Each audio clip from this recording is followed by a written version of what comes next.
ક્ષત્રિય આંદોલનને લઈને મોટા સમાચાર। ધંધુકામાં ક્ષત્રિય અસ્મિતા સંમેલન વરભીપુલ રોડ પર ચુડાસમા બોર્ડિંગમાં આયોજન થયું છે। ક્ષત્રિય સમાજની 92 સંસ્થાના આગેવાનો હાજર, મોટી સંખ્યામાં મહિલાઓ અને યુવાનો હાજર। રૂપાલા વિરોધ મુદ્દે આગળની રણનીતિ ઘડવામાં આવશે। સૌથી વધારે મહત્વની વાત છે કે રાજકોટમાં જે રીતે રેલી જોવા મળી હતી તેવી જ રીતે મોટી સંખ્યામાં ધંધુકાની અંદર આ એક આયોજન કરવામાં આવી રહ્યું છે કે રૂપાલા વિરુદ્ધ કઈ રીતની રણનીતિ હોઈ શકે।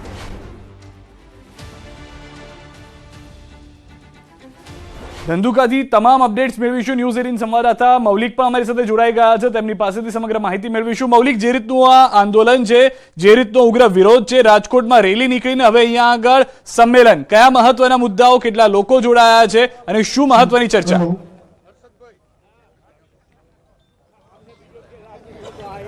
સિદ્ધાર્થ, બિલકુલ જે રીતે મહાસંમેલન છે, અસ્મિતા સંમેલન શીર્ષક હેઠળ આ સંમેલન મળવામાં આવ્યું છે।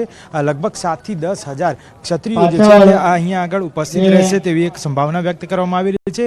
માત્ર એક જ મહત્વનો મુદ્દો જે છે અને તે છે કે રાજકોટ વિધાન લોકસભા બેઠક જે છે તેમાંથી ભાજપના ઉમેદવાર તરીકે જે પરસોત્તમ રૂપાલા જે છે તેને ટિકિટ બદલવામાં આવે અને તેની જગ્યાએ અન્ય કોઈ વ્યક્તિને બીજેપી દ્વારા ટિકિટ ફાળવવામાં આવે અને તેને જ પગલે આ સમર્થનમાં તમામ લોકો જે છે તે અહીંયા આગળ ઉપસ્થિત રહ્યા છે।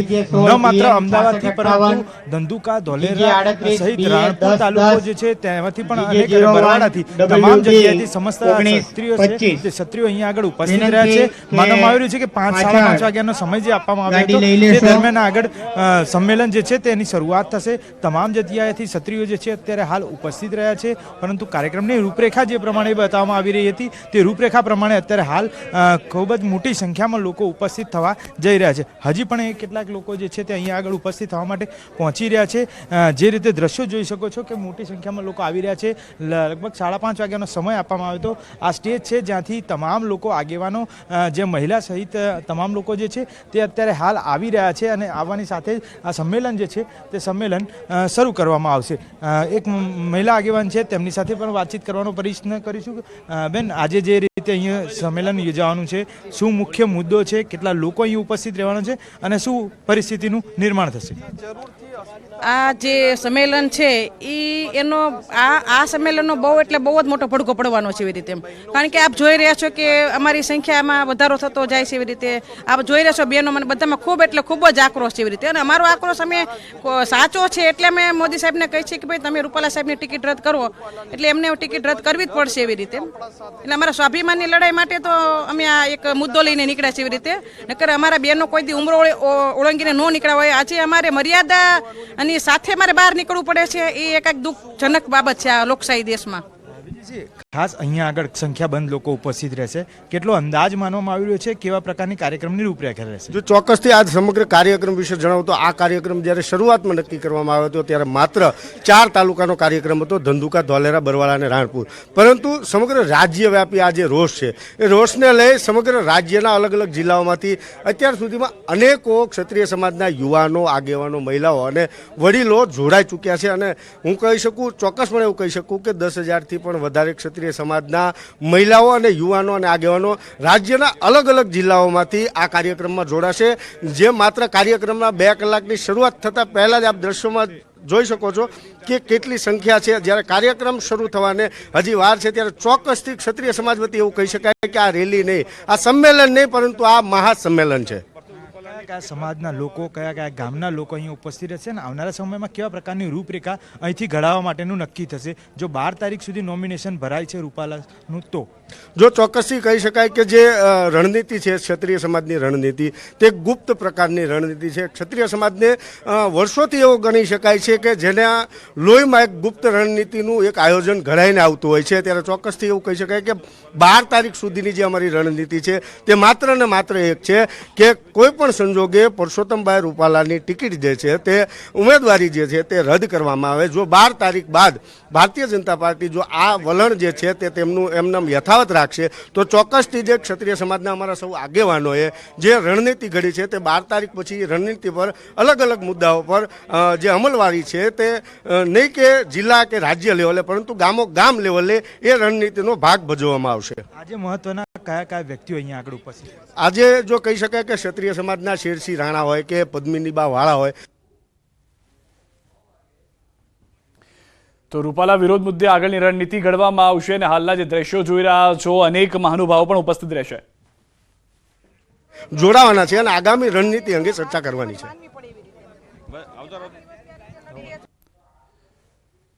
ફરી એક વખત મૌલિક પાસે જવાનો પ્રયાસ કરીશું, પરંતુ હાલમાં જે રીતે મોટી સંખ્યામાં લોકો ત્યાં ઉપસ્થિત જોવા મળી રહ્યા છે, મહિલાઓ અને યુવાનો હાજર થયા છે, એ તમામ લોકો ત્યાં છે. ફરી એક વખત મૌલિક પાસે જઈશું. મૌલિક, જે રીતની હલચલ છે શરૂ થઈ ગઈ છે, અનેક દિગ્ગજો પણ આવવાના છે, કાર્યક્રમનો જે મુખ્ય ઉદ્દેશ ટિકિટ રદને લઈને છે, પરંતુ કોણ કોણ લોકો, કોણ કોણ મહાનુભાવો ઉપસ્થિત રહેશે આ કાર્યક્રમની અંદર? સિદ્ધાર્થ, બિલકુલ અહીંયા મહત્વના આગેવાનો જે છે ક્ષત્રિય સમાજના લોકો રહેશે, નહીં કે કોઈ રાજકીય પક્ષના લોકો, પરંતુ અત્યારે હાલ તમામ લોકો જે અહીંયા છે આવવાની શરૂઆત થઈ ગયા છે. બરાબર 5:30 વાગ્યાની આસપાસ આ કાર્યક્રમની શરૂઆત થશે. અસ્મિતા સંમેલન નામ આપવામાં આવ્યું છે અને તેની પાછળનો એક જ માત્ર ઉદ્દેશ છે કે ક્યાંક ને ક્યાંક રૂપાલાની ટિકિટ જે છે તે રદ કરવામાં આવે. જે રીતે ટીકા ટિપ્પણી કરવામાં આવી હતી તેને જ પગલે આ વિરોધ છે. ઋતુરાજ ચુડાસમા જે છે તેમની તો ટૂંક સમયની અંદર જ આ કાર્યક્રમની શરૂઆત થવા જઈ રહી છે. અસ્મિતા સંમેલન નામ આપવામાં આવ્યું છે કે જેમાં મોટી સંખ્યામાં સમાજના અગ્રણીઓ ઉપસ્થિત રહેશે. આગળની રણનીતિ નક્કી કરવામાં આવશે. અન્ય સમાજનો પણ ટેકો અમને આજે મળ્યો છે. અમને એ નીતિ નક્કી કરવા કે અમારી બેન દીકરી ઉપર બોલી ગયા હોય, બરાબર, કોઈ પણ સમાજ બેન દીકરી બોલે તો કોઈ સહન કરશે. અને બીજું કહી દઉં તમને કે અમારી અસ્મિતાનો સવાલ છે. આ ગુજરાત રાજ્ય માટે, ભારત માટે અમે છે ને 562 રજવાડા પણ આપ્યા છે, 1805 ધણી પણ અમે ગામ અમને આપ્યા છે. તો એક ખાલી ટિકિટ તમે ટિકિટ રદ ના કરી શકો? કેવી વાત કરો છો? એક ટિકિટ તમે રદ ના કરી શકો, સાથે તમે અમારું તમે જે અપમાન કરો છો એ ભારતીય જનતા પાર્ટી કે અમારું અપમાન સહન કરવામાં નહીં આવે. ગામે ગામ બેનરો પણ લાગશે, ગામે ગામ કારા વાવડા પણ ફેલાવશું અને ગામ ગામ રસ્તા પણ ઉતરવાની જરૂર પડે ઉતરશું અમે. અનેક વખત આભાર મૌલિક. આપની પાસે પરત આવીશું, આપની સાથે વધુ માહિતી પણ મેળવીશું. તો રૂપાલા વિરોધ મુદ્દે આગળની રણનીતિ ઘડવામાં આવશે. ટૂંક સમયમાં સંમેલનની શરૂઆત થવા જઈ રહી છે. ક્ષત્રિય અસ્મિતા સંમેલન, મોટી સંખ્યામાં લોકો ઉપસ્થિત થઈ રહ્યા છે. ધંધુકા ખાતે વલભીપુર રોડ ચુડાસમા બોર્ડિંગમાં આયોજન કરવામાં આવ્યું છે. 92 સંસ્થાના આગેવાનો હાજર જોવા મળી રહ્યા છે. તો ક્ષત્રિયોના વિરોધ વચ્ચે સુરતમાં પરસોત્તમ રૂપાલાએ જોરશોરથી પ્રચાર કર્યો છે. પાટીદાર સમાજે રૂપાલાનું ઉષ્માભેર સ્વાગત કર્યું. ઉમિયાધામમાં મા ઉમિયાના દર્શન કર્યા. પરસોત્તમ રૂપાલા સાથે ભરત બોગરા જોડાયા પ્રચારમાં. તો સુરતમાં સૌરાષ્ટ્રના મતદાતાઓને રીઝવવાનો પણ પ્રયાસ કર્યો. પરસોત્તમ રૂપાલાએ સુરતમાં જાહેર સભાને સંબોધી અને પહેલા સુરત મિની સૌરાષ્ટ્ર હતું તેવું પણ જણાવ્યું. હવે સુરત મિની ઇન્ડિયા બની ગયું છે. બીજા મતદારોને પણ પોતાના પ્રાંતમાં જઈ મતદાન કરવા માટે અપીલ કરી. પોતાના રાજ્યમાં જઈ ભાજપ માટે મતદાન કરવા માટે અપીલ કરી. સુરત એક એવી જગ્યા છે કે અહીંયા હું શરૂઆતમાં ભાષણો કરવા આવતો ત્યારે એવું બોલતો કે હું મિની સૌરાષ્ટ્રની અંદર ભાષણ કરું છું. ત્યારે 95, 2000 એવો સમયગાળો હતો ત્યાં. અને હવે હું ગર્વપૂર્વક કહી શકું કે હું સુરતમાં વાત કરતો હોઉં તો હું મિની ઇન્ડિયામાં ભાષણ કરી રહ્યો છું. કોઈ વિરોધ છે નહીં, બધા સાથે.